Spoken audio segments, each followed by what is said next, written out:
En los años 60 en España, ciertos lujos extraordinarios hacían que una familia destacase por completo, especialmente cuando se trataba de comodidades modernas. Estas eran las cosas con las que muchos de nosotros soñábamos, así que si tenías la suerte de poseerlas, eso significaba que probablemente eras rico en la España de los años 60.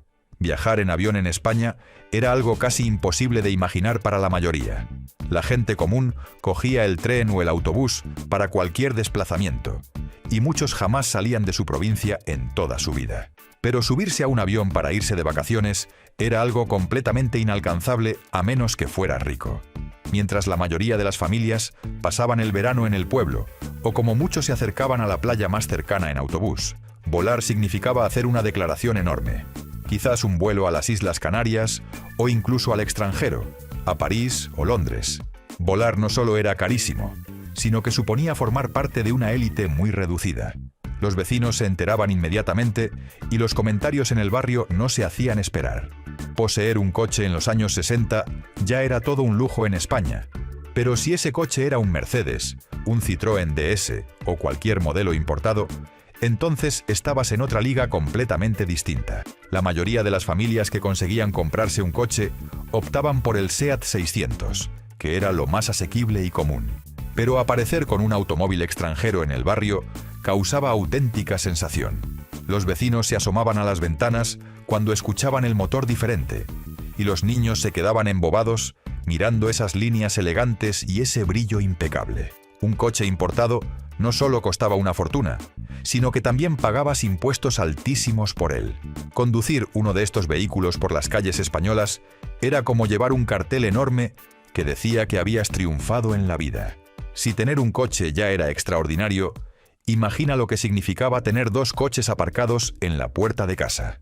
La inmensa mayoría de las familias españolas ni siquiera tenía uno, así que poseer 2 era una auténtica declaración de riqueza. Esto significaba que tanto el padre como la madre podían moverse con independencia, algo impensable para la época. Mientras el marido se iba a trabajar en su coche, la esposa podía usar el otro para hacer recados o visitar a las amistades. Los vecinos sabían perfectamente qué familias tenían 2 vehículos porque los veían aparcados cada día, y eso generaba todo tipo de conversaciones y especulaciones sobre cómo podían permitirse semejante lujo. Mientras la gran mayoría de españoles vivía apretada en pisos de protección oficial o en edificios de vecinos donde todo se escuchaba, tener un chalet propio era el sueño inalcanzable. Una casa unifamiliar significaba espacio, jardín, intimidad y sobre todo una inversión enorme de dinero. Las urbanizaciones de chalets empezaban a aparecer en las afueras de las grandes ciudades, pero solo las familias verdaderamente acomodadas podían permitírselo. Tener tu propia casa con jardín delantero y trasero, sin compartir paredes ni escaleras con nadie, era el máximo símbolo de estatus. Los niños del barrio pasaban en bicicleta mirando esas casas con admiración, soñando con algún día poder vivir en un lugar así. Una piscina en tu propia casa era algo tan excepcional que parecía sacado de las películas americanas. La mayoría de la gente iba a la playa si tenía suerte, o simplemente se refrescaba como podía durante los calurosos veranos españoles. Pero instalar una piscina en tu jardín era una inversión descomunal que requería no solo dinero para construirla, sino también para mantenerla limpia y llena de agua. Las familias que tenían piscina se convertían automáticamente en las más populares del vecindario, y organizar fiestas junto a la piscina era la forma perfecta de presumir de este lujo ante amigos y conocidos. Ver una piscina privada era tan raro que la gente hacía desvíos en coche solo para verlas desde fuera. El aire acondicionado en la España de aquella época era prácticamente inexistente. El calor del verano se combatía abriendo ventanas, usando abanicos o echando agua en el suelo para refrescar el ambiente. Pero si una familia conseguía instalar un sistema de aire acondicionado en su casa, eso la situaba inmediatamente en la élite absoluta. Entrar en una casa con aire acondicionado en pleno agosto era como entrar en otro mundo, un oasis de frescor que parecía imposible. Los aparatos eran carísimos, difíciles de conseguir y consumían muchísima electricidad, lo cual encarecía aún más la factura de la luz. Tener aire acondicionado no solo demostraba que tenías dinero para comprarlo, sino también para pagar las facturas desorbitadas que generaba cada mes. Ir a esquiar en invierno era un lujo que solo disfrutaban las familias más privilegiadas de España. Mientras la mayoría pasaba el invierno arropada en casa, intentando ahorrar en calefacción, los ricos se marchaban a estaciones como Vaqueira o Formigal para practicar este deporte tan exclusivo. Esquiar requería no solo dinero para el viaje y el alojamiento, sino también para comprar todo el equipo especializado: esquís, botas, ropa de nieve y forfaits. Era un mundo completamente ajeno para la clase trabajadora española. Las familias que esquiaban presumían de ello durante todo el año, y las fotografías en la nieve se mostraban con orgullo a cualquiera que visitara la casa, dejando claro que pertenecían a un nivel social muy superior. Mandar a los hijos a estudiar fuera de España era quizás uno de los mayores símbolos de riqueza y estatus. La inmensa mayoría de jóvenes españoles dejaban de estudiar muy pronto para ponerse a trabajar y ayudar en casa, así que poder estudiar en un internado suizo, en un colegio británico o en cualquier institución extranjera era impensable para el común de los mortales. Estas familias no solo tenían dinero suficiente para pagar matrículas carísimas y la manutención en otro país, sino que además podían permitirse prescindir del trabajo de sus hijos. Cuando estos jóvenes volvían a España, hablando idiomas con soltura y con modales refinados, la diferencia de clase quedaba perfectamente clara. Era una inversión brutal que solo los verdaderamente ricos podían hacer. Contar con servicio doméstico interno ya era un lujo considerable, pero tener un mayordomo o un chofer personal llevaba la ostentación a otro nivel completamente distinto. Mientras muchas familias de clase media podían permitirse una asistenta que viniera unas horas a la semana, contratar a alguien específicamente para conducirte o para gestionar tu hogar era cosa de la alta sociedad. Un chofer significaba que no tenías que preocuparte de aparcar, de conducir en el tráfico o de mancharte las manos con la gasolina. El mayordomo, por su parte, coordinaba toda la vida doméstica y se encargaba de que todo funcionara como un reloj. Ver a una familia llegar a misa o a cualquier evento social con su chofer era una imagen que dejaba a todo el mundo con la boca abierta. El piano era mucho más que un instrumento musical. Era una pieza de mobiliario que gritaba refinamiento y cultura. Pocas familias españolas podían permitirse comprar un piano, que costaba una fortuna, y además ocupaba un espacio considerable en el salón. Tener un piano significaba que los hijos recibían clases de música, otra inversión importante que requería pagar a un profesor particular. Los pianos de cola eran todavía más impresionantes, y solo los veías en las casas más elegantes. Cuando había visitas, tocar el piano se convertía en una forma de demostrar la educación y el nivel cultural de la familia, y el mueble en sí mismo, con su madera reluciente y su presencia imponente, transformaba cualquier salón en un espacio de distinción. Conseguir un teléfono en casa ya era toda una odisea en aquella época, con listas de espera que podían durar años enteros. Pero lo realmente excepcional era tener una línea telefónica privada, sin compartir con otros vecinos del edificio. Muchas familias que lograban acceder a un teléfono tenían que conformarse con líneas compartidas, donde escuchabas las conversaciones ajenas y tenías que esperar tu turno para poder llamar. Una línea privada significaba libertad total, intimidad y sobre todo muchísimo dinero, porque las tarifas eran prohibitivas. Tener tu propio número de teléfono sin compartir con nadie te situaba en un escalón muy superior, y cada llamada que hacías o recibías era un recordatorio de ese privilegio. Los vecinos sabían perfectamente quién tenía línea propia y quién no, y eso marcaba diferencias sociales evidentes. Asistir regularmente al teatro o a la ópera ya era algo reservado para las clases altas, pero tener un abono de 1.900 en palco en el Teatro Real de Madrid o en el Gran Teatro del Liceo de Barcelona era el sumum del refinamiento cultural. Estos palcos se transmitían de generación en generación en las familias más distinguidas, y conseguir uno nuevo era prácticamente imposible. Sentarse en tu palco privado, con los mejores asientos de la sala y rodeado de terciopelo y oro, no solo te permitía disfrutar del espectáculo en condiciones inmejorables, sino que también te exhibías ante toda la alta sociedad.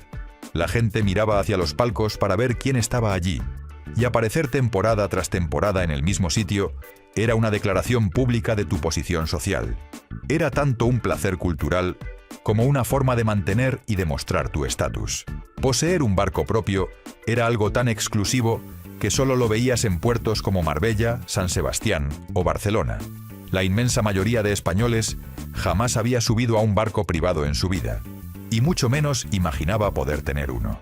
Un yate requería una inversión inicial brutal para comprarlo, pero además necesitabas pagar el amarre en el puerto, el mantenimiento constante, el combustible y muchas veces incluso un patrón que lo manejara.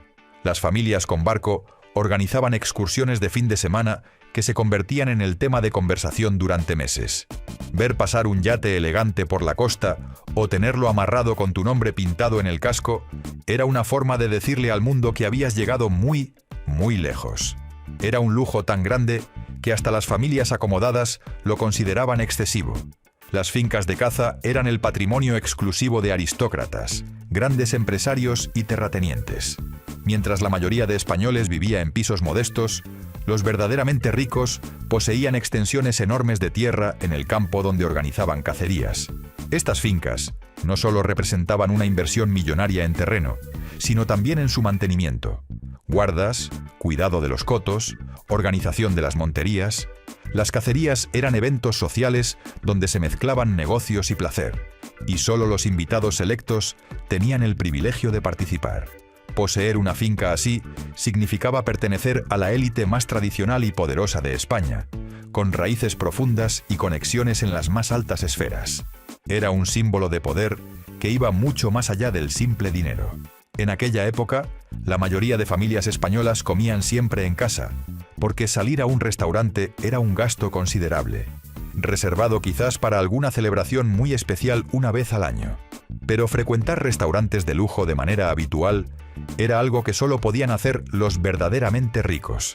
Estos establecimientos elegantes, con manteles blancos impecables, cristalería fina y un servicio exquisito, eran templos de la gastronomía donde una sola comida podía costar lo que una familia obrera ganaba en una semana. Pedir platos caros sin mirar el precio, dejar propinas generosas y ser reconocido por el maitre como cliente habitual eran gestos que demostraban tu posición económica. Las conversaciones sobre los restaurantes donde habías cenado se convertían en otra forma de marcar distancias sociales, mencionando nombres de establecimientos que la mayoría ni siquiera conocía. Aunque muchas familias empezaban a tener lavadoras en España, la mayoría eran modelos básicos nacionales que requerían bastante trabajo manual. Pero poseer una lavadora automática importada, normalmente alemana o americana, era estar años luz por delante del resto. Estas máquinas lo hacían todo solas.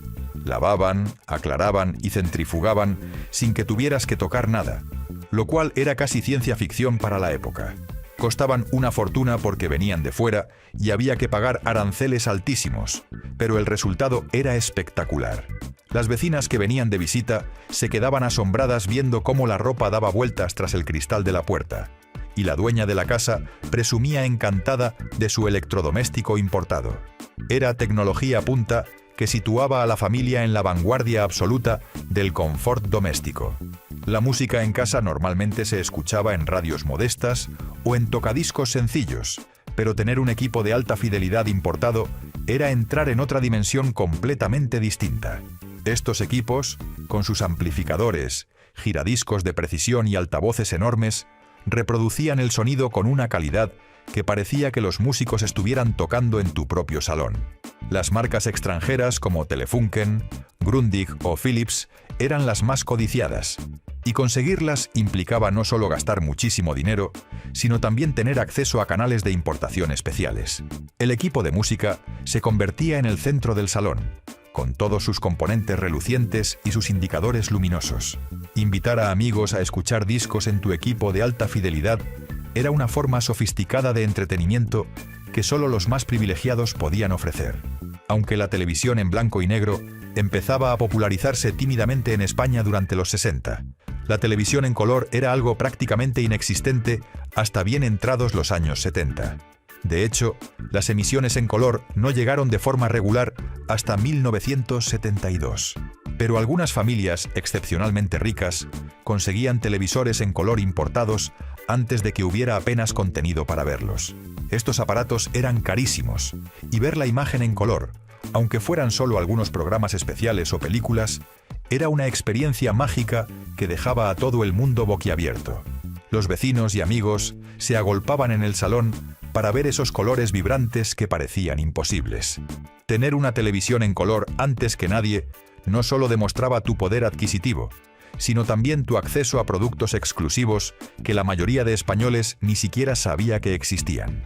¿Recuerdas alguna de estas cosas? Seguro que conociste a alguna familia del barrio que tenía uno de estos lujos, o quizás tuviste la suerte de disfrutarlos tú mismo. Déjame en los comentarios qué otras cosas indicaban una buena situación económica en aquella España que no haya mencionado. Y si te ha gustado este viaje por los años 60, echa un vistazo a los vídeos que te aparecen a continuación para seguir recordando juntos cómo era nuestro país en aquellos tiempos. Gracias por ver este vídeo.